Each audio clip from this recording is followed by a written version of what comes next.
This podcast contains some explicit language. Viewer discretion is advised. So we went to Everest Base Camp just before that ice fall, and there it was very cold. That's also where I almost died. What happened? What do you mean you almost died? I was delirious. I don't remember much of it. I'm in so much pain, my head's throbbing. If the headache goes to the back of your head, that means you have cerebral edema. Your brain is swelling, and that's how you die. The following podcast is a Frederick Films production, sponsored by the American Licorice Company.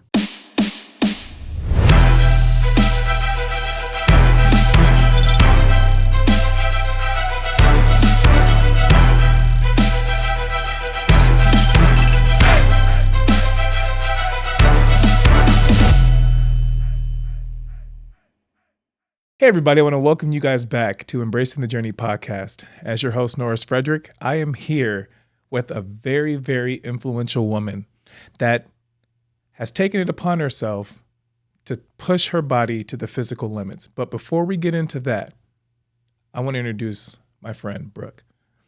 Hey Brooke, how are you? I'm good. How are you? I am good. So, first and foremost, thank you for being here. I know you got a lot going on, and I kind of want people to get to know like who you are. So tell us who you are, where you're from, what you got going on so far, and let's dive into it. All right. Try not to go too into my childhood. My name is Brooke. I am a business owner here in Everett, Washington. I'm originally from Oregon. I opened up this business, a private training studio. So I do training with one-on-one clients. I do classes. I do online training as well. Hopefully going to get into some more mountaineering training. And then on the side, as my own hobbies, I do mountaineering, I do hiking. I arrange group hikes too with strangers to go out in the mountains. And I'm now organizing and running these women's retreats through my business, but they're more adventurous retreats that also involve the mountains too. So look at you, look at kind you. of all over the map. Hey, I love it. So, okay, how important is women empowerment and equality? And I know it sounds like a stupid question, but I feel like a lot of individuals don't get to have this sit down one-on-one with a person of your caliber in your situation. So being an independent business owner, being a woman in the business space, how important is it for you to see the world right now as women not having the equal opportunities to do certain things? It's interesting because in the field that I am, I'm seeing a lot more of it. So maybe on a political standpoint, not getting into politics too much, but you are seeing the fight, for women's rights. In my own industry, I feel like women are starting to step up and have more power. Just looking at the past 10, 15 years, in a male-dominated industry in the fitness world, it was mostly men. And now you have so many more women that are strong. They weight lift. They don't just do the cardio and the abs and all that. So that right there, I've seen a huge rise in it, and I absolutely love that. It just brings me so much joy, and it, I found my own strength in that as well. And being in that male-dominated industry of being in gyms, big global gyms, being one of the only few female trainers or one of the only female trainers for a period of time, seeing more and more women in that space is just awesome. I get really excited about it. Okay, so let's look at this. So you mentioned being at times being the only female trainer at a gym. Yeah. What is that like for you? Do you have coworkers that hit on you? Do you have clients that hit on you? Do you have Absolutely. walk me through that? It's funny because my first place my mind went to when you asked that question, that's where it went to, was I can just remember sitting in these mandatory meetings, for an hour each day, and being up there, and you have the young guys in there that are, barely 19, 20, to the older men that are still trainers, and the whole talk was just talking about the hot girl downstairs, the new client that was hot, talking about girls the whole entire time. As a woman, you're sitting there just all right, when are we going to talk about work today? Right. It was awkward and uncomfortable a lot of times, but in the unfortunate way, you learn to just pass it off and laugh and shake your head and move on to the next thing that's important, Do you ever think that because you were quote unquote in a boys club, when you left the room, maybe they were saying some of those similar things about you? Absolutely. That was a fear, definitely. And did you ever have any run-ins with any of your coworkers or clients stepping over boundaries? I have quite a few times actually. I've even had like the owner of the gym say some unfortunate comments to me that eventually were addressed, which was really uncomfortable to have to address the owner, your boss, your Right. paycheck writer. Hey, what you said was actually sexual harassment. That's uncomfortable.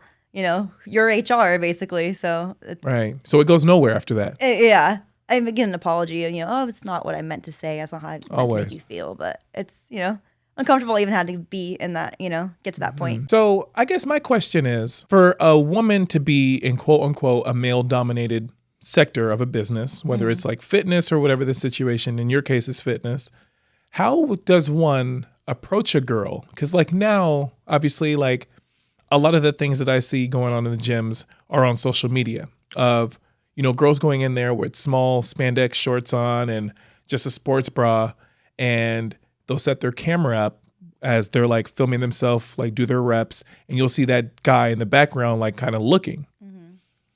And the narrative is built like, well, it has a little voiceover like this guy at the gym is checking me out, yada, yada, yada. Right. But where do we draw the line as to be like, well, maybe he was just looking at the camera or what's being filmed, or maybe he's making sure that, hey, if I could help you with a spot, like I'm sitting right next to you, like how does a person at that space navigate that without a woman feeling like a raw piece of meat in that type of environment? Are you talking like as a male perspective? Like what's the male do?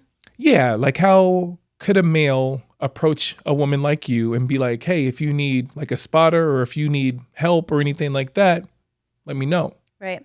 I think it comes down to intention. It's pretty easy to know someone's intention when you're talking to you. If someone's coming up to you just to be friendly in the gym, I can read that versus someone coming up to you with other intentions behind that being friendly, right?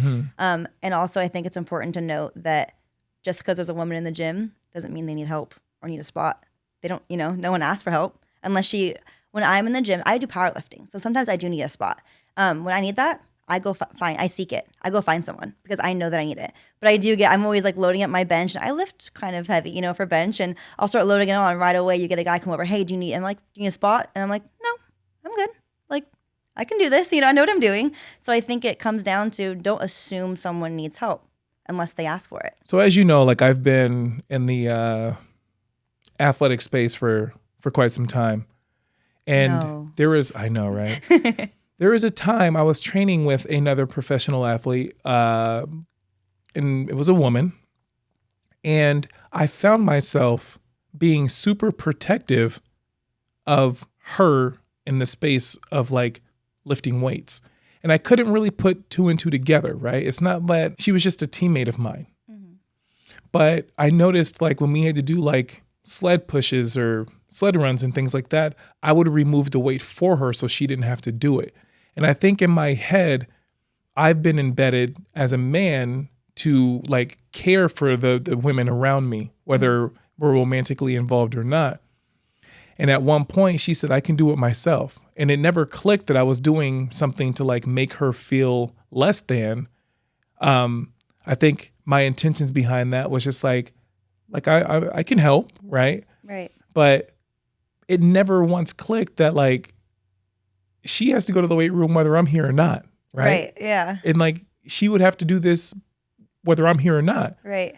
So I think gym culture through social media has kind of jaded how you interact with male and female in the gym. Totally, because the masculine urge is to care and provide for a woman, and the feminine urge is to, now we're getting gender norms too, right? But the feminine urge is to let a man provide for you, whether you need help or not. That helps feed the man's ego to be that your provider, and that is how a lot of relationships dynamically work, is you have to have someone that protects. And women can be super strong and independent on their own, but they become more feminine and submissive when they're with their partner, and that helps feed that masculine-feminine dynamic. So I think it does come back down to intention as well. When to use that, you're strong, independent, you don't need me. And when can I be a provider for you in a more intimate space?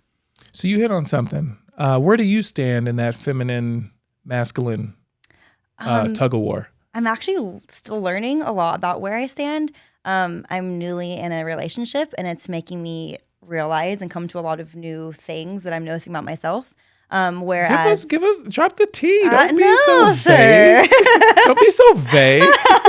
So like, no, like seriously, like what have you learned, right? Like as an independent single woman, I am so strong. I'm empowered. I have confidence. I thrive being alone and being single.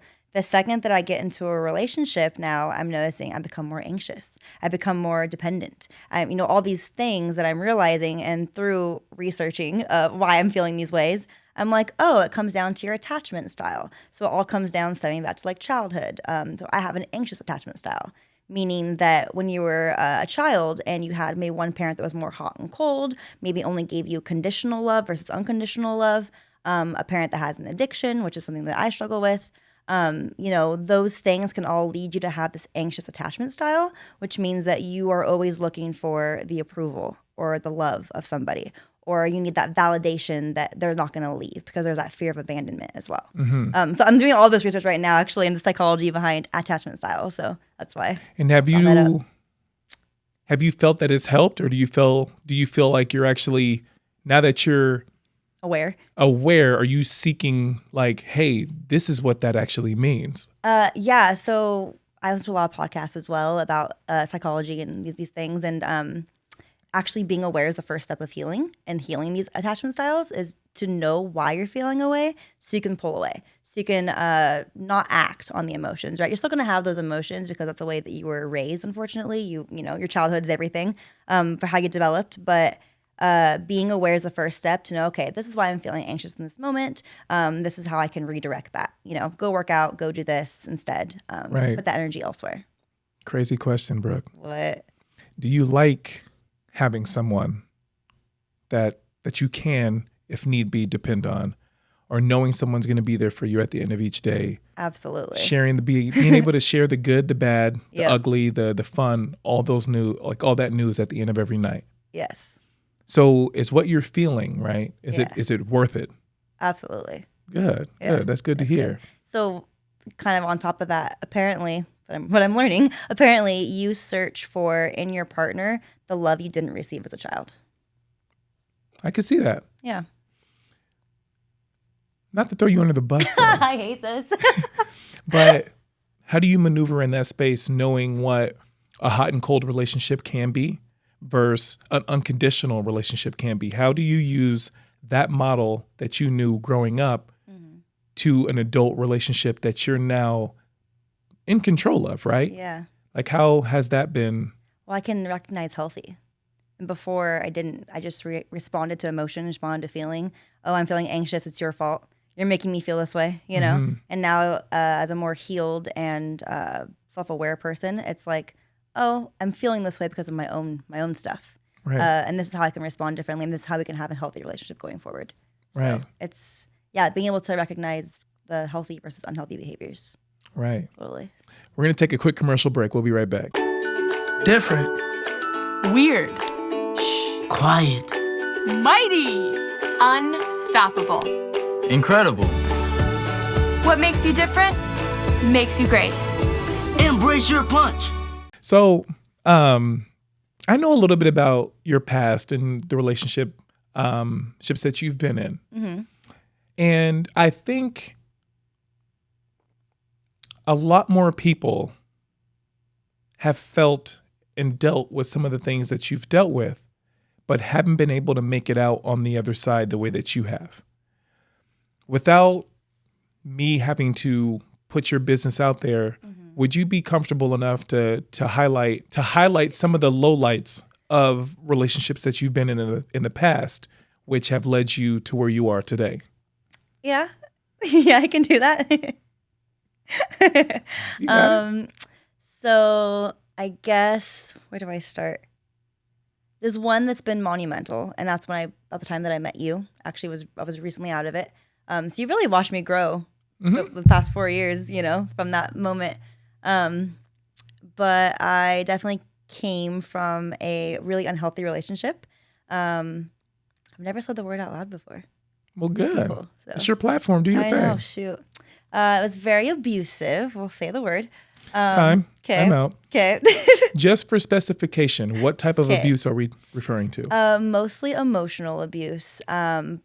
that was starting to get physical when I left. Okay. So, I remember sitting down with a woman one time where I started recognizing what abuse was, and she asked, "So, are you in an abusive relationship?" And I said, "Oh, no. Like, it's not good, but it's not abusive." And she's like, "Well, what do you mean?" I'm like, "Well, he doesn't like hit me, you know." And then I go, "He like punches holes in walls and doors and breaks my things and whatever and holds me down, stuff like that."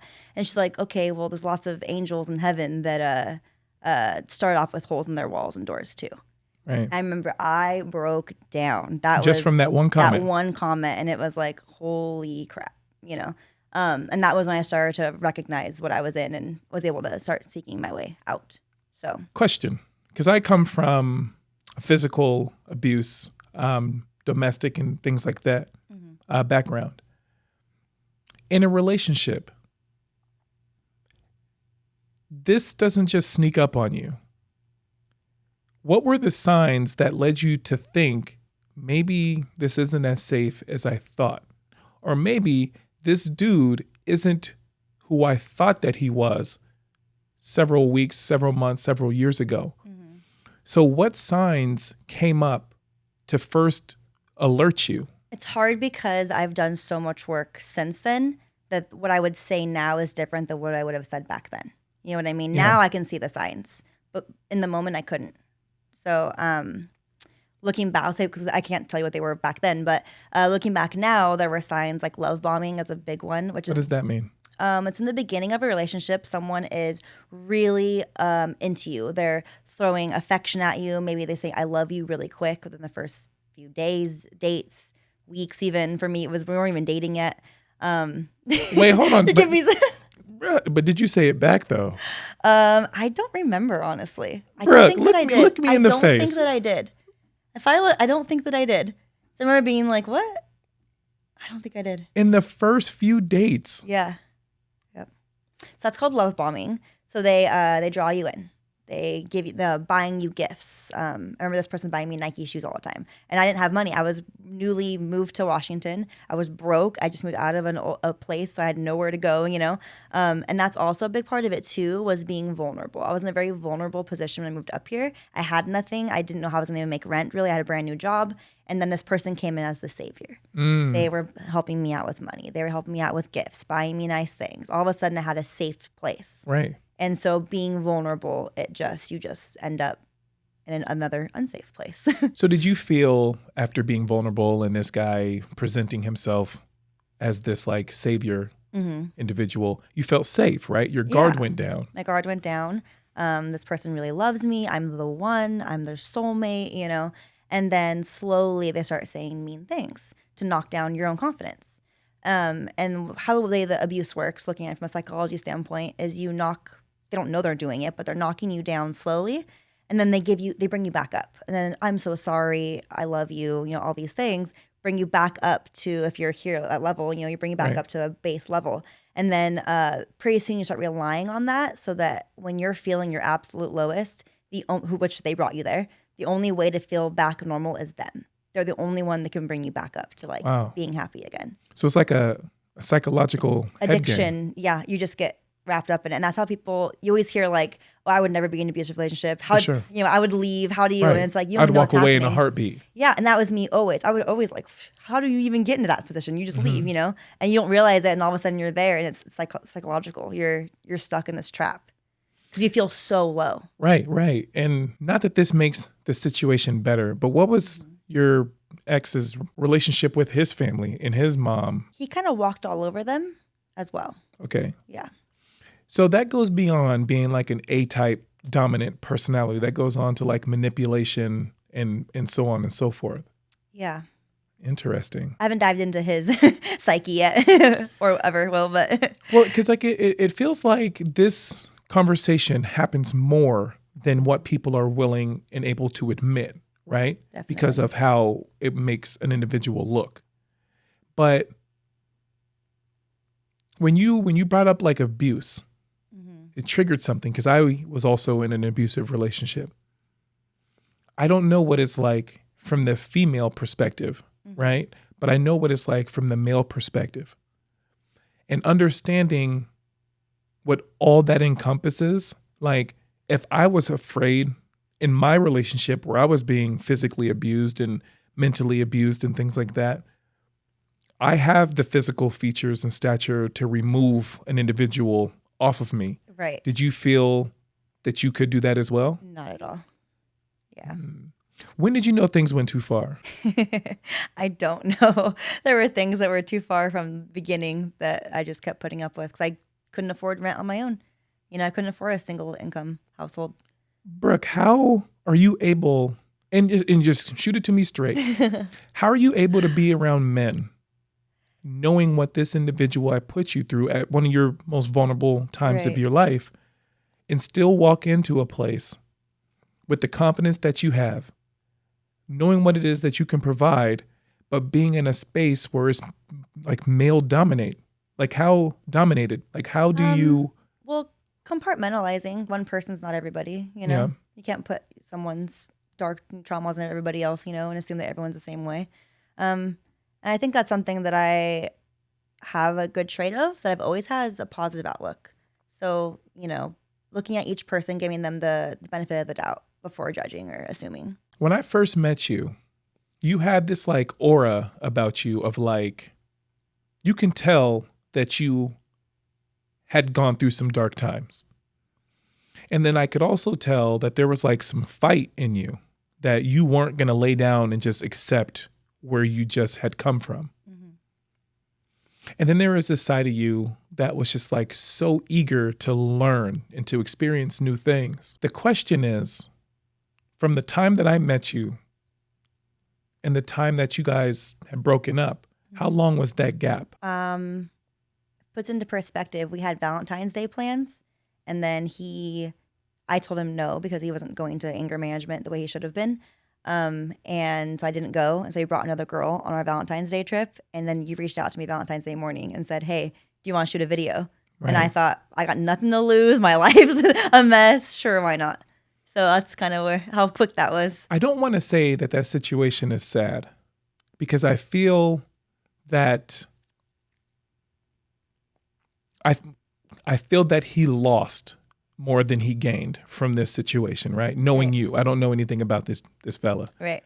but I've never looked at you and felt that you were broken, Well, thank you. right? I've never seen that in you. For some strange reason, even when I could sense that you were going through something, you still showed up as your best self, regardless. Thank you. So there's strength in that. Mm-hmm. There's empowerment in that. And there's confidence in that. What would you tell a person that is currently living in a situation that you've already passed and that's in the rear view? What would you tell an individual right now that may not have your strength? Cliche and simple as it is that like it gets better. I think people stay in the situation because they know what the worst is and they know they can handle it. They're doing it, right? Mm-hmm. But they don't know what they don't know, the unknown. And the unknown is scarier than what they already know. So they stay in the situation because they've seen the worst that it's getting. They've been there, they're doing it. But the unknown of leaving and what that life would look like holds them. It keeps them there. So as cliche as it would be, is like just go forward, knowing that it does get better, even though that's scary. That boundary of the unknown is really scary. You don't grow until you get out of your comfort zone. You're not gonna get, it's hard, but it'll get better. This got deep, Norris. I know. What is it like dating in 2023? Like, what would you tell someone? Like, how does it look for you as a woman? It's really hard. What's that scene from that movie where she's like, when I was younger dating, I was 22 and it was easy and the dating pool was everyone. And now I'm, she's like late 30s, I think. And she's like, now the pool, there's someone's peed in it. And there's like, the dating pool's messed up. Right. It's hard. It definitely is. And I definitely feel like our generation, it's a different world than before. Social media, dating apps, all that. As a very quick, instant gratification, dating, as I'm figuring out right now, is a healing journey. It's a looking inward on yourself. How can I show up as my best self, as a best partner? How do I heal these inner childhood wounds, to be a good partner? And I think a lot of people don't want to do that inner work, and dating requires you to do that. And so the second that someone challenges them, instead of doing the inner work, they leave. They go to the next fish, you know? Right. So I think it's really hard. And so I think finding somebody when you're dating that also is committed and determined to being their best self and working on themselves, that's really the dating pool you want to get into. What is it like being on a dating app as a woman? Like, is it overwhelming? I guess is the question. It's more so annoying. What do you mean by that? Have you been on a dating app? Have you on the woman's side before? Mm-mm. It's a lot of left swipes, a lot of no's, a lot of men holding fish. Like literally, like, Yeah. like I got to have a picture of me with Yeah, the like bass. standing in a river with the fish. Okay. Like that's gonna get the the girl. Right. It's a lot of dumb pickup lines to start the conversation. Or with dating apps too, you're looking at photos. You're looking at someone's appearance first. So when someone slides into your messages with a comment about your appearance, it's like, ugh, you know, I don't know. But how, if there's only, I know, it doesn't make sense. huh? Because you want to fall in love and you want someone to love who you are. So when someone comes at you first with talking about your appearance, it's just like, you just like me because of the way I look, you know? Or But what else could they see in that? well, if you have a profile that's actually like filled out nicely, it could be like, oh, she likes to do this, she's into these hobbies. Because you're putting yourself out there, right? You're putting yourself in a space where like this person could be a total catfish. This person can be like his profile picture may not look like who he is in real life. How are you picking who you want to like surrender your time to? You're asking the wrong person because I don't meet up with anybody on dating apps. I collect them like Pokemon cards. They just go into my like file and Yeah. I never address them again. So you're like a hoarder. Yeah. Oh no, that's good. I've heard from women that are on dating sites that they get a lot of unnecessary photos that aren't warranted. Well, the good thing about like Tinder and all those apps, you can't send photos and messages. So Maybe I'm talking about DM then. Instagram, that yeah. And is that still a thing where people? Oh yeah. So a dude, before he tells you his name, will send you a picture of something that is unwarranted, Yes. thinking that you're going to be like, Jesus Christ, This who is are the you? one. Yeah, what is your name? Come over right now. I'll drop Right. the Addy. Like, oh my gosh, I had a buddy, and sorry if you're watching this, dude, but I had a buddy. I was playing basketball with him, and a girl that I went to high school with was walking past, and you know, we do the whole like, hey, I haven't seen you in years, hug, high five, things like that. But he was like, who is that? And I was like, oh, that's so-and-so. I went to high school with her. Does she have Instagram? I'm like, I'm sure. Like, type her I think name I know in. this friend of yours. No. No? It's not. Okay. So I gave him her name. The next morning, a girl that I hadn't seen since high school sends me a message and was like, dude. And I'm thinking like, what's up? Like, how's everything going? And she's like, your buddy just sent me a picture of him. And I said, okay. And she said, no, Norris, like all of him. And I said, oh. And then she said, yeah, unacceptable. So I was like, I don't know exactly why you're telling me though, right? So I see my buddy later on that day. And he was like, yo, bro, like I shot my shot last night. Not knowing that I was already aware of what he did. And, you know, me, because I'm naturally curious. You guys, I'm just curious. How'd it go? Oh, man, she never responded, man. Maybe she didn't get the message. And I'm like, no, she definitely got the message. We'll be right back. We're going to take a quick commercial break. Are you in need of digital content for your business? Family portraits for the holidays? Videos and photos for your social media? Frederick Films provides a plethora of digital marketing services that can push your brand or business forward. Visit frederickfilms.com to learn more. So that's like the norm for what women go through. So did you ask him what his thoughts were? I'm curious now. Brooke, why do we need to ask him what his thoughts were? Like, where did he think this was going to go? I think we're all aware of where he thought it was going to go. So he thinks a woman's going to be like, yes. Yes. In his head, yes. Like, she's not going to pass this one up. Trust me. But like the confidence. That is wild to me. bruh, I'm over here like, Because women don't see an attractive man and think, I need to do that right now. Right. You know, to fill a need. Men do that. Men will see an attractive woman and go, I want to bone her right away. Women don't have that instinct. We need the emotional connection. We need the, we can think someone's attractive, but the actual like intimacy comes from the way you make me feel or the way, you know what I mean? It's so that seeing a body is not doing anything for us at all. And I for a little bit of that, I can agree because it was so off-putting. The fact that I was directly addressed for what you did. Yeah. Bro, what? But the weird thing is my buddy is actually really shy. Really? He would have actually never, he was standing next to me the entire time and didn't say a word to her. And that was the first initial thing that he didn't even drop his name. It was just a full picture and was like, this is how I get her. That's wild. and you're asking me like, did you ask him what his intentions were? Like what he would, no. Cause like, what is he going to tell me? Yeah. Yeah. I know. What Yeah, he's like say. he'd have been like, bro, Yeah. I'd have been like, okay, I get you. But yeah, That's wild. right. That your brain even thinks that way. Right. And it was like that black and white. Like it was that simple. Yeah. Right. I had someone do that to me probably about a year ago now. I opened my Instagram. It has a blurred photo at first to protect what you're going to see. But I'm a curious person. I want to see. You're So curious. I click it. I get it. It gets a little more clear. I click it again, and then there it is. Wait, you had to click it twice? Yeah. It like unblurs a little bit. Oh, okay, Now that's let's what go. it is. So I'm not going to lie to open it you. up. What? Brooke, this girl DM'd me. This was a few years ago. And she was like, I'm just going to put it all out there. And I just hit her with the question mark because I don't know what that means. Complete everything. What Was are it your blurry? thoughts? And I was like, I don't know what to say. And most men are like, oh, I would have did this. You wouldn't have. You would have froze up just like I did. When it comes unsolicited.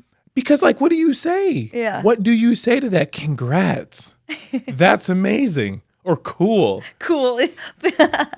Like it was so weird for me to be in that position to be like, okay. So I couldn't imagine what it's like for a woman to have to like deal with this open several it up. times. So my response to that message when I got that the last one about a year ago, I just sent back an article that describes how sending unsolicited dick pics is a form of sexual assault. I sent it, the link, and then all of a sudden I got a block, a delete block and all that, and he was gone. And I was like, message was taken, hopefully. It was taken, but it probably wasn't received Oh, the he's way. going to do it again. Yeah, for sure. Yeah. For sure. Yeah. I had a conversation with some other teammates of mine. And I said, have you guys ever had to deal with people making like fake dating profiles? And one of my buddies was like, bro, yes. And I'm thinking to myself like, yo, I've seen multiple fake profiles of you on Tinder before. I messaged them to you. Yeah, I Yeah. get them. It's a buddy of mine. I can't make this up. And Brooke, the crazy part is he's not black. What? And I asked him, like, what happens when the girl's like, dude, Shows let's up. meet. What do you do? She's looking over his shoulder like, like, bro, like, what do you do? And he's like, man, it ain't even got that far, man. But like, I get them from what's you. that say about you? Exactly, right? I get them from you. I get them from my friend Stephanie. I've gotten them from a few other of my friends, a friend Britt, and they're all like, bro, is this you? Yeah. And it's like, yeah, that is me. How did you get that picture? And they're like, are you on this dating app? And I'm like, huh? Like, I had the same thing happen to me on Facebook. I can't even tell you the last time I used Facebook for anything outside of like business purposes. Whole Facebook account made. And I didn't even know there was like Facebook dating. That's crazy. And I'm like, what? I had a girl stop me in the airport in Chicago coming home from a speaking engagement. A girl stopped me in Chicago. She was actually flying to Seattle as well, being like, hey, like, what's going on? And I'm like, nothing. I don't look familiar. Ooh. And I'm terrible with faces. Yeah. And I'm like, no, like, remind me. She was like, we matched on Tinder a few months ago. And I'm like, got it. So have you addressed this buddy of yours? That's Several profiles? Several What times. comes of it? Nothing. Oh, bro, I'm good, bro. I'm not even going to do it no more. That's what it always is. He's the same one sending the photos, isn't he? And I'm like, no, it's not. It's not. But I'm like, where are we going with this? Like, what is the overall objective? Yeah. Like, you can't even show up. You don't even have the proper, like, skin complexion to show up. So I wonder if he's just seeking an emotional connection, thinking that a girl will respond to the profile and he'll be able to talk in messages. Don't pick me, though. Get like Denzel Washington or somebody that actually, like, if you're going to go off the handle, go all the way off. Don't just do it a little bit, right? Like, Yeah. be somebody who's like sought after. Like, a girl will be like, he's here. Not me. Yeah. Don't do me. That's fair. And I'm like, I've had several conversations with this man. And it gets to the point where, like, you see, like, in his eyes, like, he's present, but he's not hearing anything. No, he's going to do it again. And it's Do it happened. again. It's happened for, like, I think, like, 6 years. And, like, yes, it's uncomfortable. That is uncomfortable. Also, as a friend, Yeah. Well, you find me attractive to want to use me for a dating profile. bro, you think I'm cute, bro? That's what you should say next time. Right. And I'm like, okay. But DeAndre, Uh-huh. same experience.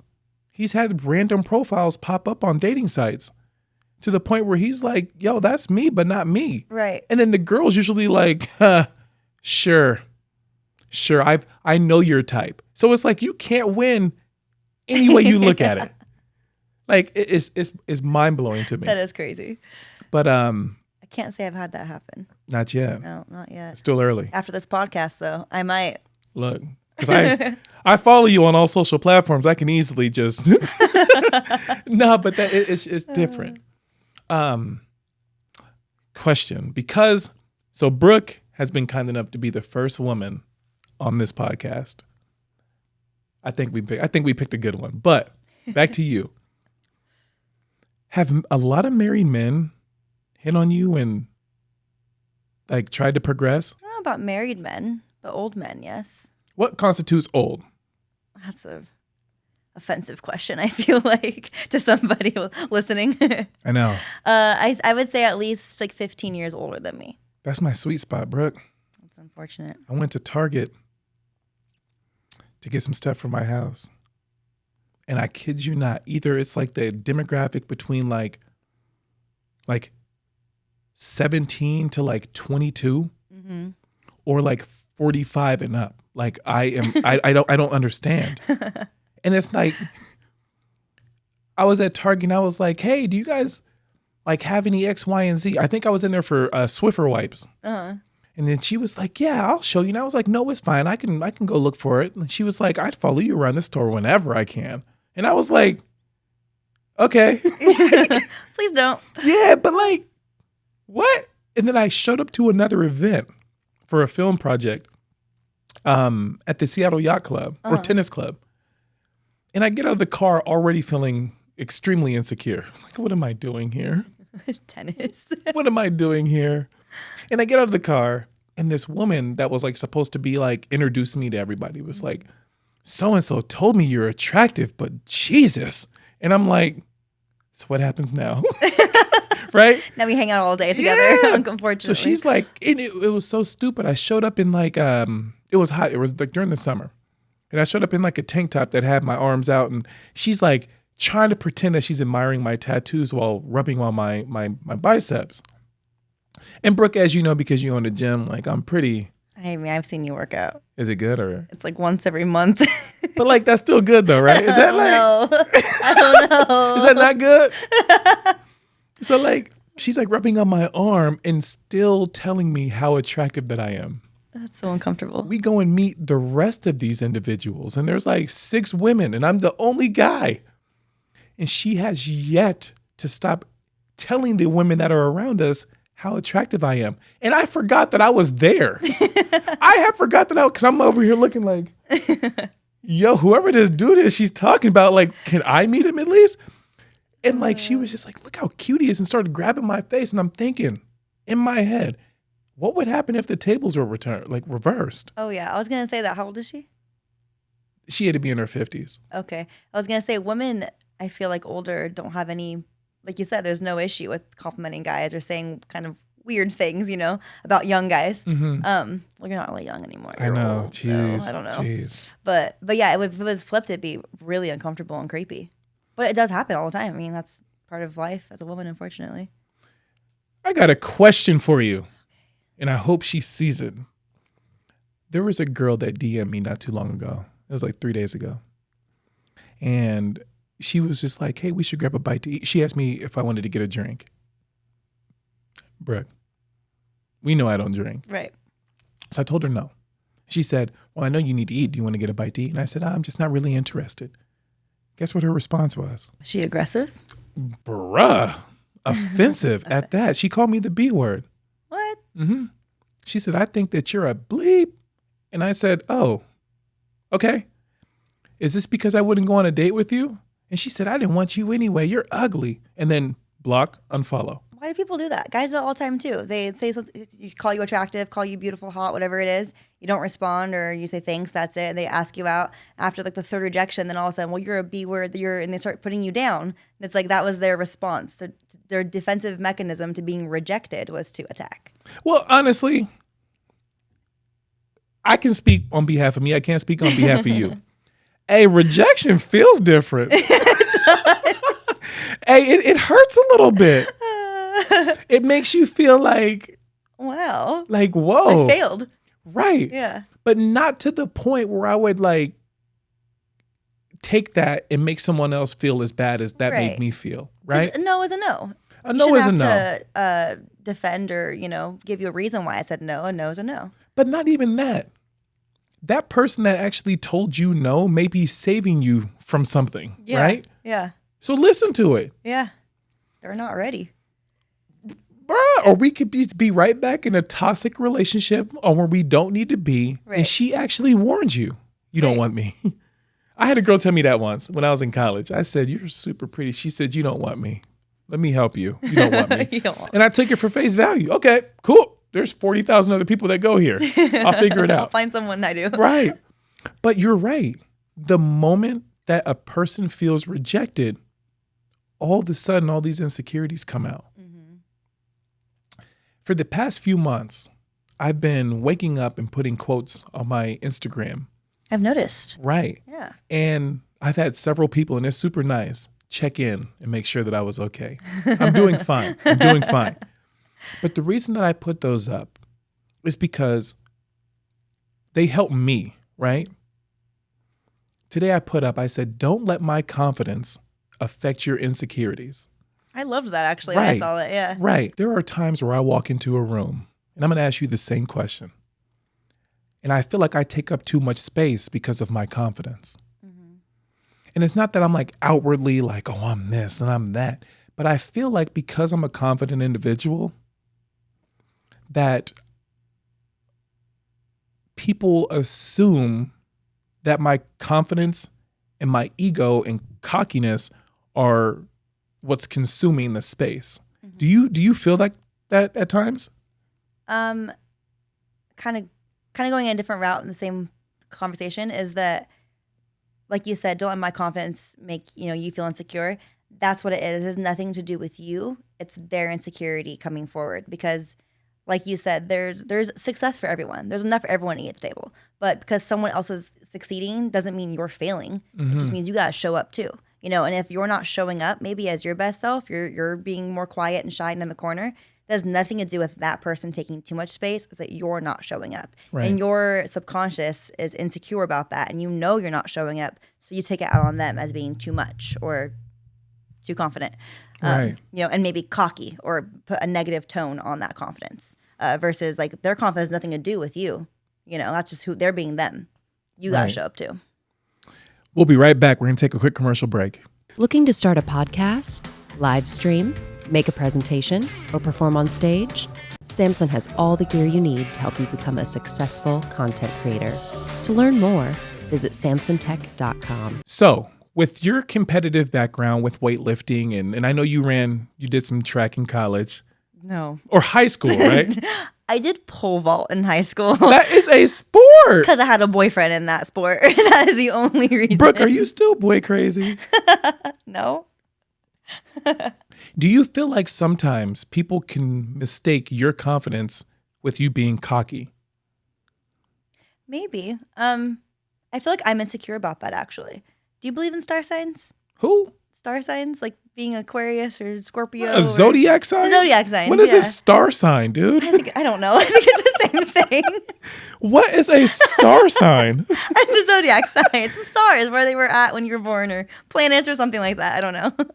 A star is a planet, bro. Listen, okay. Do you believe it or no?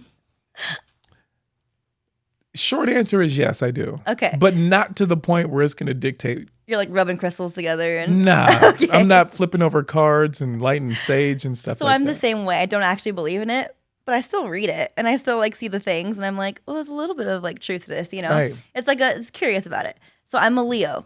Leos are known. Oh, you're a Leo? Mm-hmm. Oh, See, that's right there. I'm That's joking. I don't even know what that is. Okay.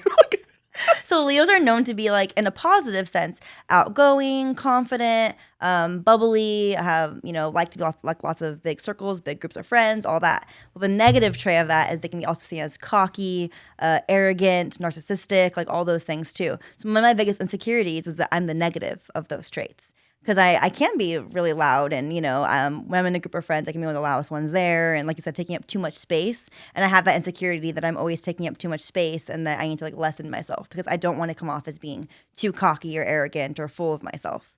I don't know. I don't pick up that energy from you. That's good. I'm very like nervous that I have that energy. I don't pick up that energy at all. That's good. Brooke, you know what I'm gonna ask. What? Where were you these past few months? Where was I? You were out doing adventures, but what? Oh, like in September? Yeah. I was in Nepal. Doing what? Hiking, climbing. Quit being so vague. Why I was climbing up to Everest Base Camp. Trekking is the correct word. Walk me through that. First and foremost. Figuratively. Literally, huh? First and foremost, for some people in the room, where's Mount Everest at? Do you know where Mount Everest is? Me personally, of course, but there's other people. What country? Nepal. Oh, damn it. You just said I it. know. Damn it. Okay, yeah. Do you know where Nepal is? Yeah, on the map. Okay. Where is it though? So do you know where China is? Of course. So Mount Everest sits on the border of China and Nepal. So you can actually climb Mount Everest from either the Tibetan side or the Nepali side. There's two different routes, actually multiple routes, but those are the two main ones that you can go. Is one tougher than the other? I believe so. I don't know why or how. I haven't gotten that far into the research. Okay. Question. That airport, the one that is like the most dangerous airport in the world to fly in and out of, is that where you went? That is where I went. Lukla. What? Lukla is the name of the airport. Tell me about that. So the way to get to Mount Everest, it's in the Himalaya mountain range. The way to get there is by plane. You have to fly in. And so this little airport sits, if I can kind of demonstrate, there's like the big mountain range, Mount Everest, all those. And there's a tiny airport runway that just like sits. So you fly in through all the mountains and then you land on this runway it's not very far. How many people were on your flight? About 12. Excuse me. Bruh, what? There is one seat on one side and two seats on the other side. So you have 3 seats. And then the last 2 just have 1. And then you have your pilot with the little curtain. You can see them. So it's the most dangerous airport in the world. The most recent crash was actually in June. There was not that airport, but a different one where the plane crashed into the mountain and they all died going for their Everest Base Camp trek. Why is she so casual? Because you have to be casual to not get into your head and make you scared. Was it scary flying through to land? Yes. So why it's the most dangerous is because they don't fly by like radar or anything. It's all by sight. So if any clouds roll in and you have no visibility, that's it. And you know how predictable the clouds could be. They can come in at any time. So flights to Lukla when you're going in to climb Everest is you have to do it early mornings. Our flight was at 6 a.m. because usually by 10 a.m., 11 a.m., the clouds start rolling through and no more flights for the rest of the day. They like shut them down. So you come in and it's on the runway is on a slant. It's like a slope. So you come in this way at it and then you land on it. It's pretty aggressive. And then And do you go up? You go up a little bit and then you come up onto the runway and they stop and let you out and you walk off. Now leaving, when you're like flying out of Everest, you go down that slope and the slope was on a hill and it's a straight cliff at the end. And you have to get enough speed so that right when you get to the very bottom, you pick up. I know I shouldn't say this to you from friend to friend, but you're crazy. I'm aware. You are actually insane. But I'm afraid of flying. Excited about it though. No, I know. Yeah. I talked to you before that. I'm afraid of flying. You would not have done well. Bro, what? Brooke, so you flew in on a 12-seater plane, right? Was it like turbulent going in? Not really. No. When she says not It felt really, fine to me. when you say not really, what does that mean? I mean, like you feel every move. Have you been in a small plane before? Have you ever been like a Cessna or anything? What is a Cessna? If it's like a small plane. I'm a city boy. Okay. Have you been in a small plane? Yes. How small? I think there was 24 people in my flight. Okay. No, it's different. Smaller, like you feel every movement. Like the plane tips to the left and your whole body goes left. Brooke, I feel that in big planes because I'm afraid of flying. Okay, yeah. So, okay, so you're flying through these mountains to hit this runway. Is he saying anything to anybody on the speaker? No, you don't have a normal like flight attendant or anything. Like, Oh, so there's no food or you drink? don't get no snacks. There's nothing. But there's in-flight entertainment though. No. Well, the mountains. You get to see Everest. Your first glimpse of Nobody is concerned about that at this point. I was trying to get my head out the window to look. Are you the type that gets the window seat to leave the window open the whole flight? Oh yeah. We're gonna fight. We're gonna fight after the podcast. We're gonna have to fight. What do you mean? That sounds terrifying. It's very intimate. Yeah, I can imagine. It's actually hilarious because as we were coming in to land, we hadn't even landed yet. We were like 3 feet from the ground, and everyone starts clapping already on the airplane that we were with because we were That's all not how that works. terrified. Yeah, and so we land finally. I was filming it. My dad's like, "You dumbasses!" He's like, "Wait till we land first before Your you dad went clap." with you? Yeah, I dragged him along with me on this trek. I would have disowned you as my child. What was okay? So with this whole experience, was that the scariest part? No. Oh, what? Okay.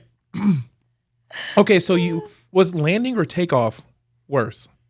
Takeoff was fast. I mean, because you're landing, you're just waiting for that like bump, you know, and you hit. Right. I think I was more scared of landing because I didn't know what to expect. But the takeoff was actually scarier because you're going and all of a sudden you know like stomach feeling where it drops because you're on a hill. So it starts like this and then just drops straight down and you are going super fast. They need to get enough, momentum to get off the cliff. And so it was quick. Did it look like a regular airport? Oh no. It's like there's no windows. It's like open. So you're just there for the moment and then... Yeah, you get dropped off outside. You get off the plane. You walk off. They have their luggage they put in like the nose of the airplanes where all your luggage went. The nose of the nose airplane? like opens up, yeah, and then all their luggage is in there. And we can only bring, I think it was 15 kilos a person. What? So I was like holding my water bottle and wearing my like hiking boots because it would have been too much weight for my backpack. And we had to like pre-weigh everything before we could even get on the plane. How long of a flight? It's about 30 minutes. It was quick. No, dude. It was great.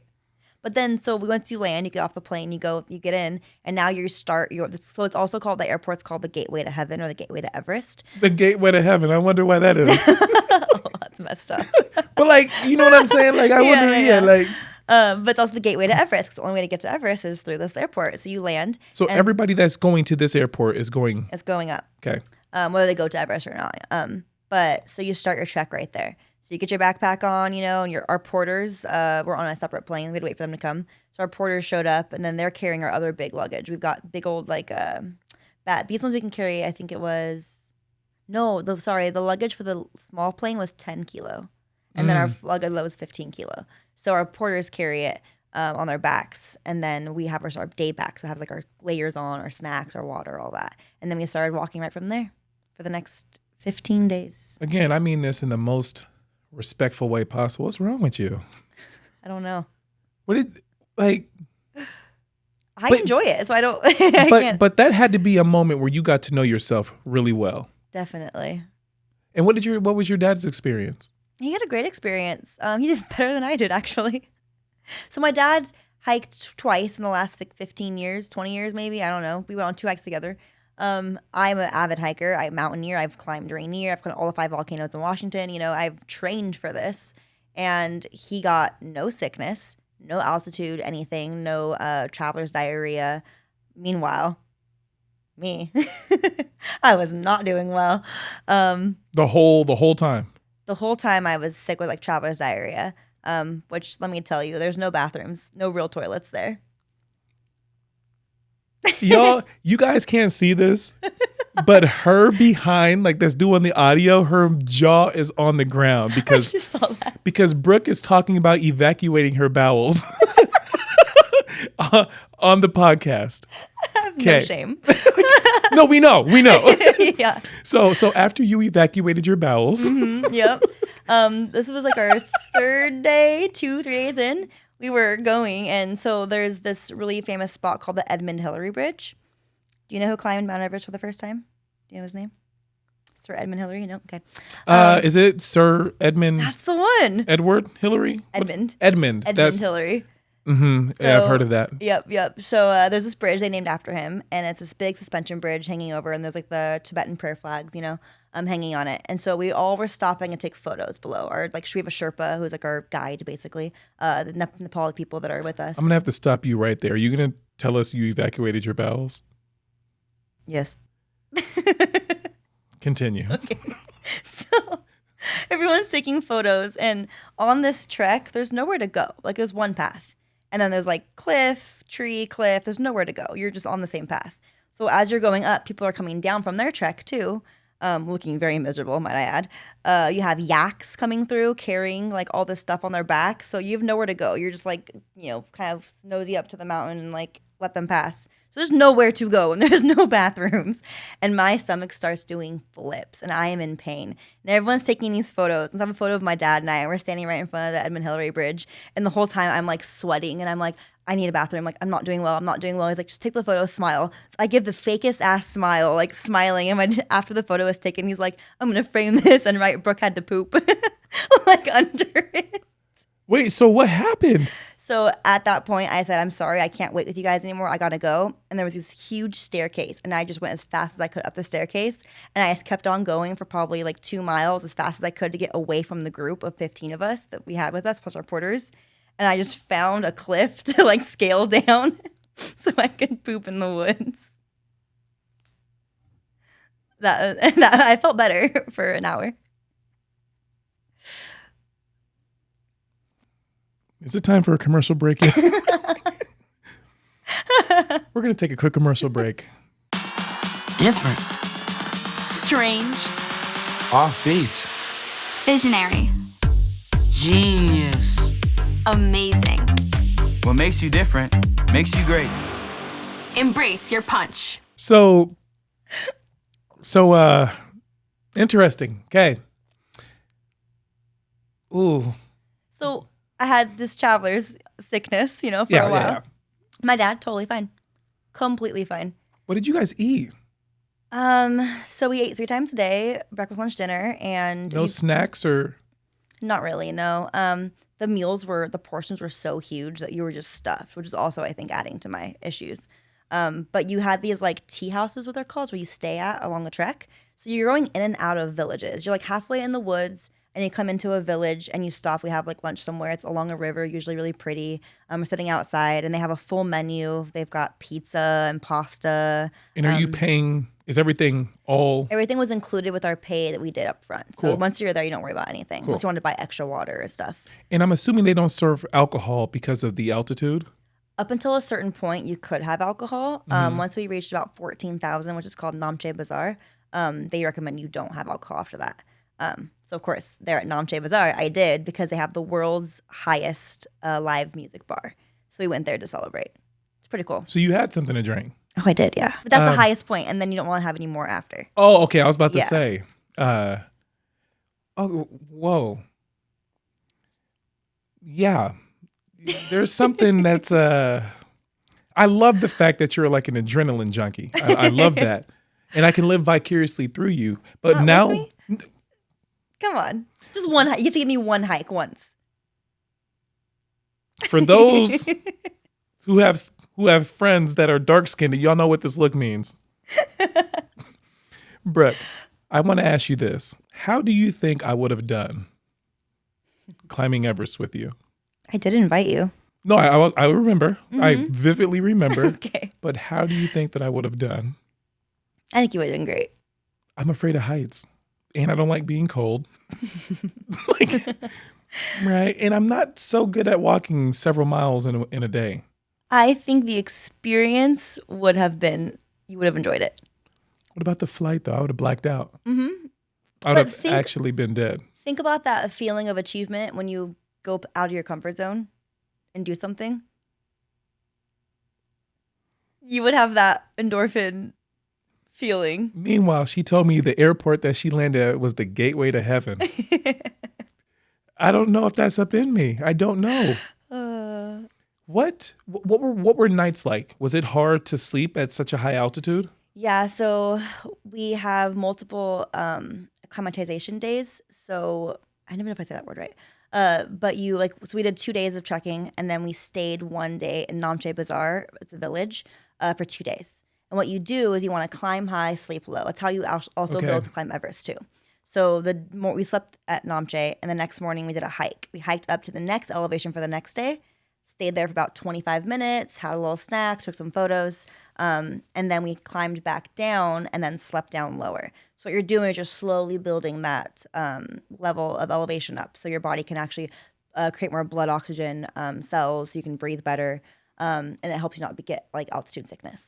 So at night, what you would do also to help with that is open a window. So even though you're in the cold and you're in the Himalayan mountains, the first thing you think of is let's get bundled up and get warm. But you actually wanted to open your window like wide open so that you could have more oxygen coming through to help your body create more.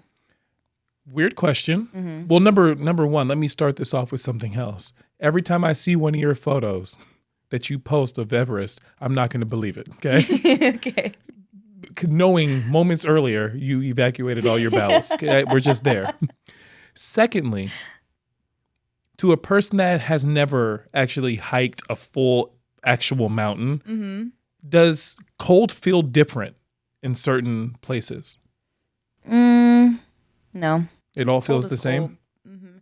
But the time we went was September, which is actually just after the monsoon season. So we had to deal with a lot of rain, actually. Like You did what? a lot of rain. You saw a lot of rain? Most days were raining, which kind of sucked because then the cloud coverage would come through and you can't see any of the mountains.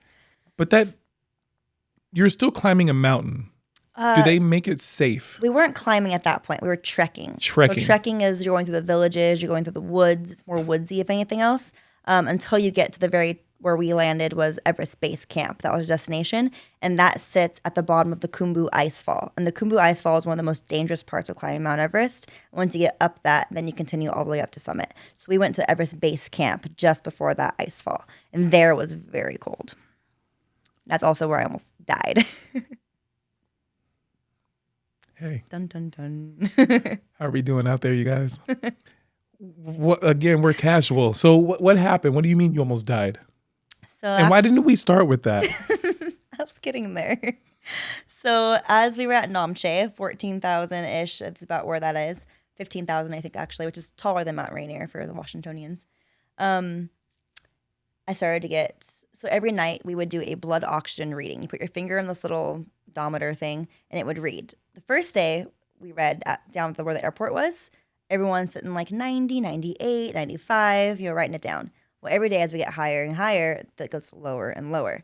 Now, first day, our Sherpa told us never go below 60. 60 is where we start running into issues. We need to get a helicopter, fly you out of here, really bad.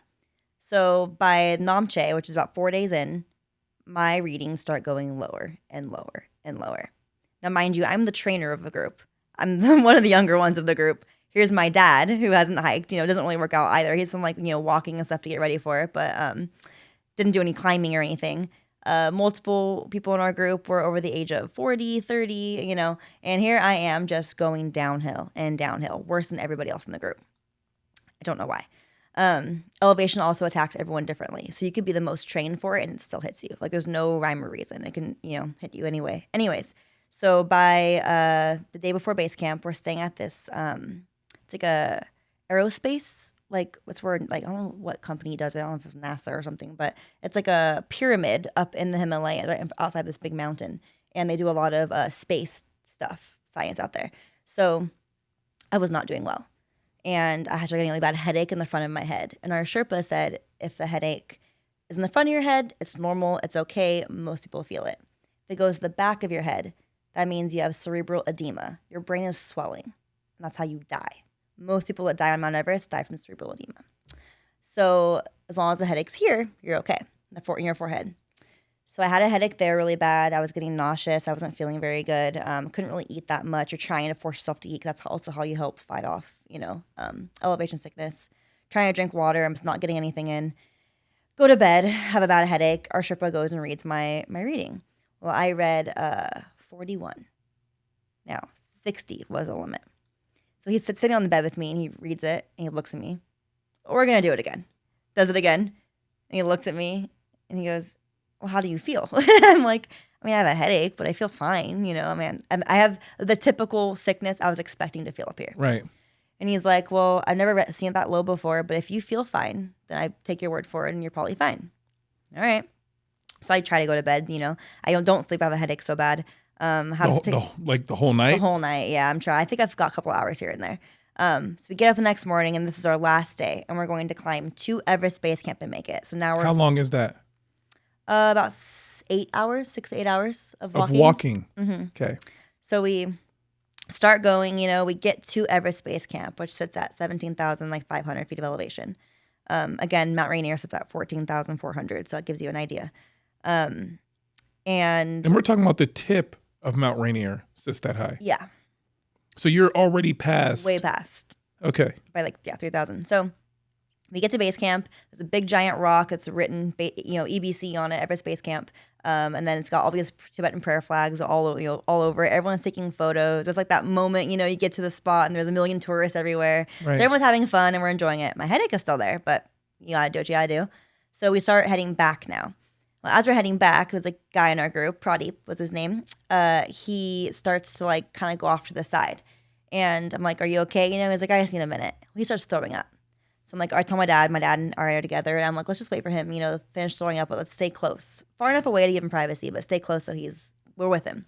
So he finished throwing up, comes back over. He's like, yeah, I'm just not feeling good now. I'm getting a headache too and all this. And oh, no. So we get back to our tea house. Now our tea house is right there by base camp. So we're still at the highest point.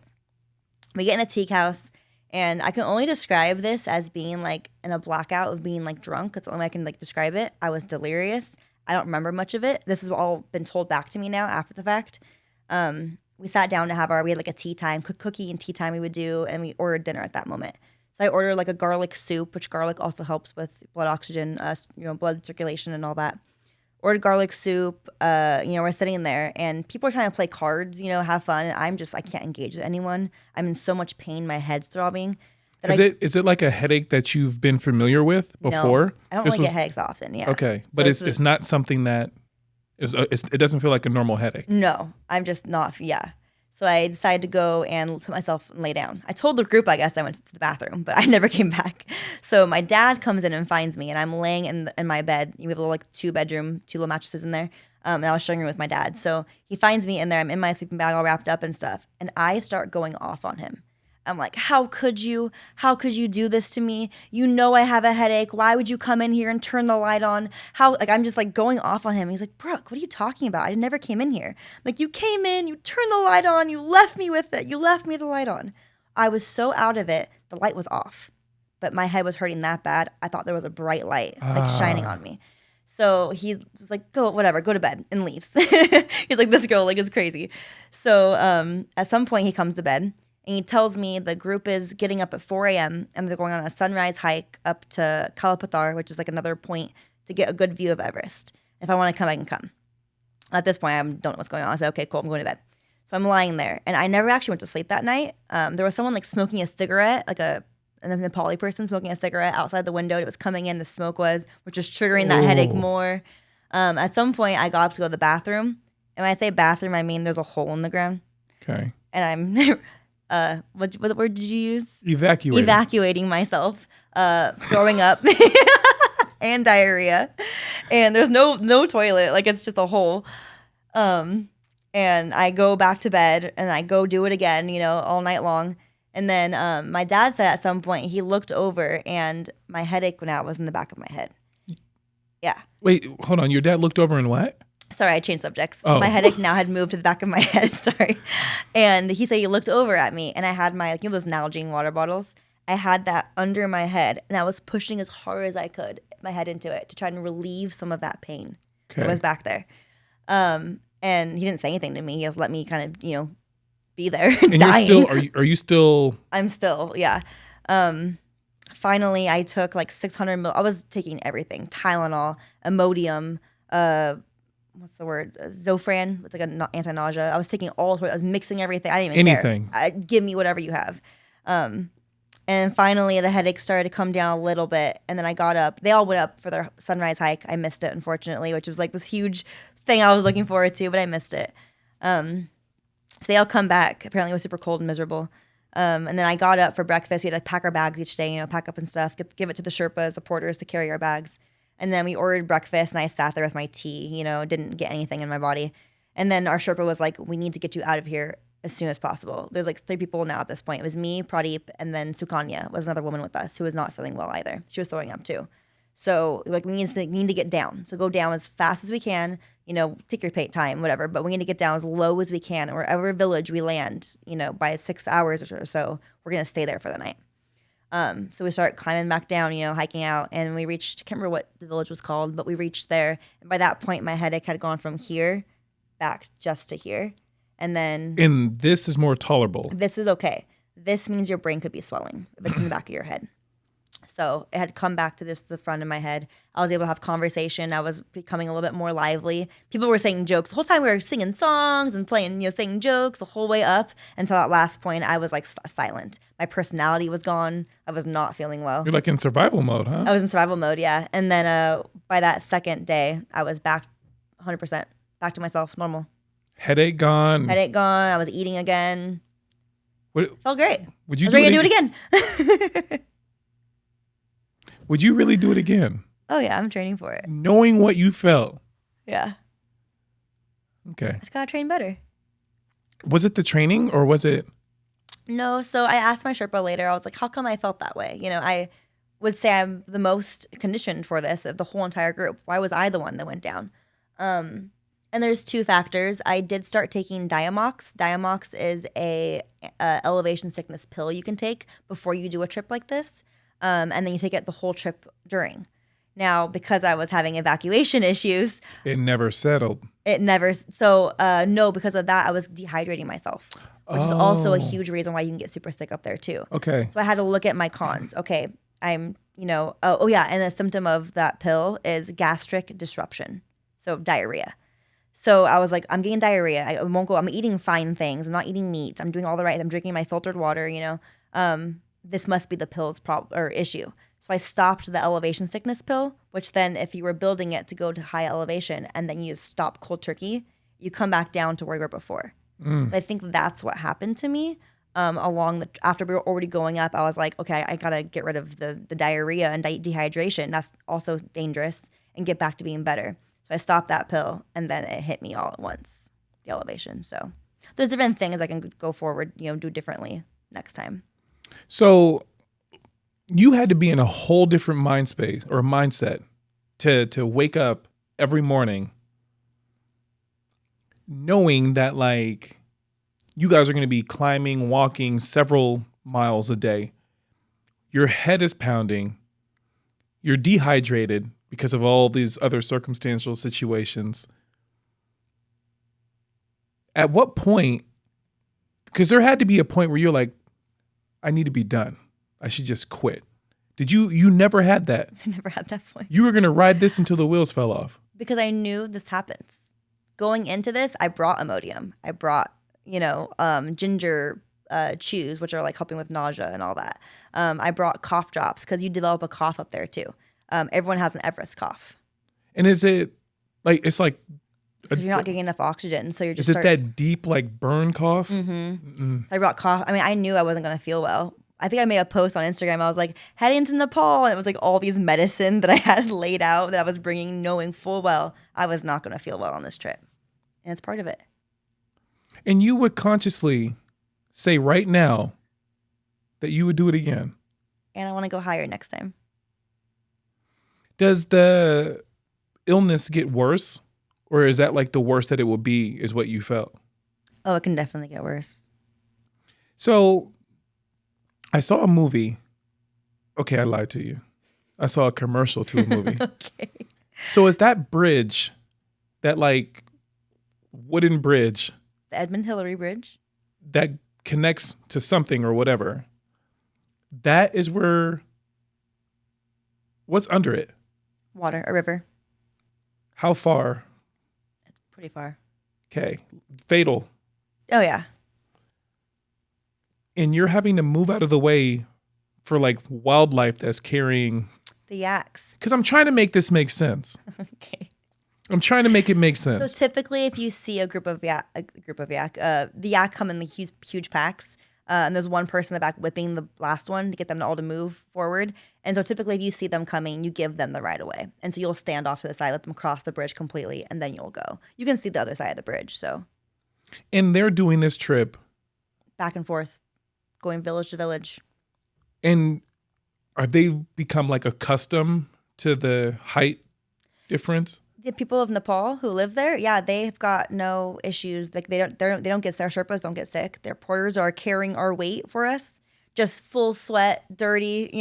They don't get sick. They're half of the porters carrying. So each of our bags was about 15 kilo. So you're thinking about 65-ish pounds, plus their own backpack. They're in sandals, Norris. I saw people doing this barefoot. In the same clothes every day. We're gonna take a quick commercial break. I can't deal with Brooke right now. Genius. What makes you different makes you great. Embrace your punch. So the people were in sandals. So like, let me ask you this. So for those who do live in Washington, we have a mountain called Mount Rainier. Is Everest to them what Rainier is to us? In a sense of like, yeah, let's just go climb. Let's just go hang out at Rainier today. Not the top, no. Okay. No. Many people do like there's a lot of Sherpas that you hire when you go to climb Mount Everest. You don't do it alone. You have to have Sherpas, porters, and people with you. It's called supported. And you usually go with people from Nepal. Sherpas are always from Nepal. So there are many Sherpas that have done Everest up and down hundreds of times. That's their job. They live that way. Now, this is also getting into an interesting topic that I didn't know about until I was there. We watched a few documentaries a few nights while we were there, movies and stuff. Western civilization, colonizers come over. Western people have been coming to Everest to climb for forever. Now, the first person that climbed Mount Everest, like I said, was Sir Edmund Hillary. He actually isn't the first. There's Tenzing Norgay. I'm not sure if I'm saying his name correctly. He was a Nepali person. He was his Sherpa that led him up the mountain, that helped him up the mountain. Well, guess whose name came back as the first person to climb Mount Everest? Of course. Yeah, the Westerner.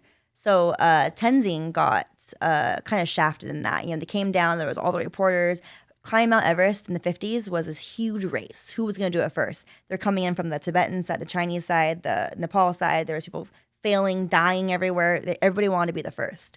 Well, Tenzing and Hillary did it together, Sherpa and Westerner, but Edmund Hillary is the one that we say, oh, who was the first climb Everest? Hillary. So that was kind of the first, the locals being pushed aside. Well, this has kind of been a thing going on for years and years and years. And just in 2019, I think it was, a fight broke out at Everest Base Camp between the Westerners and the Sherpas because one stupid Westerner, I can't remember what country he was from, said stupid Sherpa or something like that on the mountain. They were like fighting over something, and he called him a stupid Sherpa. And then this huge fight broke out, and they shut down climbing Mount Everest that year because a fight broke out. It's like on the internet. You can see this huge brawl. It's crazy. So there's been a lot of tension between Western and local people on Mount Everest and climbing for like many, many years now. And it's still kind of an issue. Sad, man. It's super sad. I can't even put into words how impressive that is. Primarily because of what you explained. For me, I would have tapped out. Like, the flight itself, y'all would have had to see me back where things make sense, right? Okay. Did you, this is such a weird question, but I'm a fan of it. Did you see like weird wildlife? Or was it? Just the yaks and the dogs. What? There was like stray dogs everywhere, like really cute husky like looking dogs. Are they coyotes or wolves? No, they're dogs. They're like they're not domesticated, but they're dogs. They're just wild. Like they all have mange. They have fleas. Their hairs like falling off. They're dirty. But there's dogs, puppies everywhere, and they're coming up to you, all tail wagging, wanting you to pet them. I pet all of them, Norris. Yeah. So we're not gonna make any physical contact after this. Okay. Yeah. That's why I was sick. She said, I pet all of them. I pet all of them. What? So, and then okay. The food. You said the food was good, average. Pretty good. The like traditional food is called dalbat. Have you heard of dalbat? Yeah, Brooke. Okay. I had some this afternoon. So there's a slogan they say. They're called dalbat power 24-hour. And it's basically like this meal is so great, it gives you power to like keep checking. And it's a lentil soup, kind of like a split pea soup, like a lentil soup. And then you get a big old thing of white rice, this like crispy chip, I can't remember what it's called, but it's like a crispy like tortilla chip thing that you eat with it. And then a curry vegetable of some sort. And that was a traditional food. And this is all for energy and exactly. Okay. Made you feel better. But we had a lot of garlic soup. Like I said, garlic's what you use. In the morning, our Sherpa would walk around with a clove of garlic and hand everyone a piece, and you either swallow it whole like a pill or just chew it up right there. I'd like break mine up and put it in my omelet if I could, like trying to get it down because garlic also helps, like I said. Yeah, so the food was actually pretty good. You had a lot of options. You drink tea at every meal. What does the tea do? It just keeps you hydrated. Okay. Yeah. So when you're going up to these different villages, there's probably at a certain point, do villages stop? No, they go the whole base camp. So there's people that are living here. Running the tea houses, like an Airbnb. You walk in and they serve you tea as soon as you walk in. It's like a congratulations, you've made it to this village, this tea house. And this is where they live. This is where they live. They run it. So the air that they breathe that was like hard for people to adjust to is what they're used to. It's like people living in like Colorado. They're used Okay. to it, and you go there, and you have to train before you go there if you ever like race there or anything. Yeah. Yeah. This is so like, I don't know what it is, Brooke. Every time I leave the country, I feel like I'm in a completely new world, right? Where Right. like, I went to Vancouver not too long ago, and I'm looking around to see, oh, they do have a McDonald's. Vancouver is 3 hours away. You mean Canada or Washington? Yes, Canada. I thought you meant Washington. I'm over here like, they do have McDonald's, right? I'm over here like in awe. Yeah. Well, I don't know why I'm in such disbelief that people live in or around Mount Everest. I think because in my head, I've only known it to be this like monumental, thing that like when you're like, oh, there are stray dogs. Are you sure they were dogs or wolves? And you're like, There are no, they were dogs everywhere. dogs. Okay, but like, how are they surviving though? Like, The people in the tea houses, they don't treat them like dogs. Like the Nepali people don't treat them that way, but they give them their scraps. So like a lot of times you see someone out in the like back alley just putting scraps and they're feeding them that way. And they just like sleep on the porches outside as you're walking through. but there was no deer, no elk, no llama. We saw some mountain goat. We saw the yaks everywhere. I ran to a bull, A who? Okay. that I thought was a yak, and I went to pet it. I almost died that way too one day. Okay, so just so we're clear, every horror movie, like Brooke is the main character, right? Like, what do you mean? So we were told not to pet the dogs the first like few And days. that didn't stop you. Didn't stop me. Well, I saw another person do it, and I was like, game over. I'm doing it, right? You like dogs, though. I love dogs. Yeah. So I'm petting all the dogs, feeding them too. And then that turned to me petting the yaks. Because, like, let's say you're on a trail. No, we're not going to do that. Yes. What do you mean it turned to you petting the yak? Because you're on a trail and you're What? standing there, and these group of 50 yaks are coming lined up, right? The Brooke. trail's only this big. And what you do is you always go mountainside. You don't go on the edge of the cliff where the river is. You go mountainside. That way, in case a yak knocks you off, you don't die. So as soon as the yaks come, you get shimmy up to the side of the mountain and let them go by. Well, the microphone to me is like where they're at, and the big old horn just sticking out, and you're just like backing up as they can squeeze by you. And then of course I'm like, as they go by, touching them. Meanwhile, you still have to evacuate your bells. They say don't pet the dogs. Brooke is like, I've already done that. I'm going to graduate to the yak. To the yaks. So as we get higher, there were some wild horses. So I started petting the horses. So now I'm petting dogs, yaks, horses. There's cow. There's cow and there's yak and there's yow. They call them yows. I almost like cack. They call them yows. What is a yow? It's a cow and a yak that have bred. So there's yows up there as well. What are we talking about now? So then the very last day, we're almost at that airport again. We're going and I'm feeling good again. Personality is back. I'm happy. Just kind of singing songs to get through. And there's a bunch of yaks sitting there, cows and yaks. And I'm like, ooh, cow, whatever. And right as I go to reach out to put this bull that was staring straight at me, my dad goes, oh, look, and points down. And he's got, the pink rocket out fully, like showing. And Brooke, what do you mean by that? You know what I mean, Norris. So he was an astronaut. Yeah. So he was fully erect, and I go pet this cow, and the bull charges right at me. So our Sherpa, who thankfully was right there, started going, ah, ah, ah, like yelling, at him. My dad kind of grabs me and pushes me and throws me into the mountain, and then the bull, stopped, whatever. It did its, stampede thing and then stopped. And then we all kind of shimmied by as fast as we could. My dad's like, what the hell are you doing petting a bull that's, horny, trying to mount these other cow? I was like, I don't know. I thought it was a cow. The last day I almost died as well. And mind you, you've asked me to hike with you several times. Damn it. I just ruined that, didn't I? Yes. There was a sign that says, don't pet the dog. Brooke was like, that doesn't apply to me. And then they were like, don't touch the yak. Brooke was like, these horns look a little romantic. Let me go on and see. And they were like, don't pet the horse. And Brooke was like, well, I'm not going to ride it. And then you get to the bull and you're like, I'm almost home. Might as well see what this is like. It's different in America.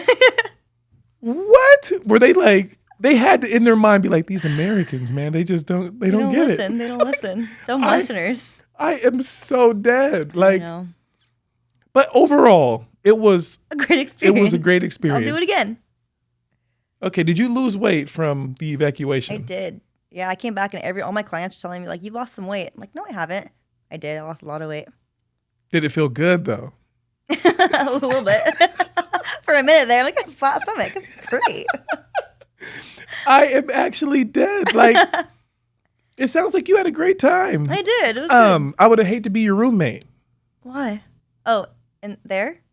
That's my dad. So he brought me into this world. He's got to live with it. Oh my gosh. That's remarkable. So what's next in the future for you? What are some plans that you got?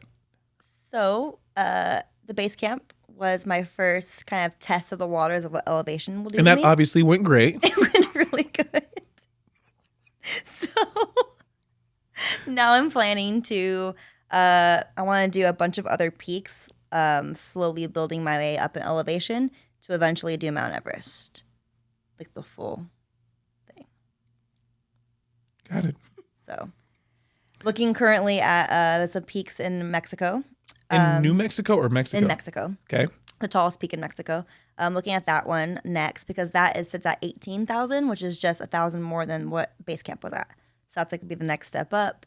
There's one, Aconcagua. I don't know if I said that right. Aconcagua.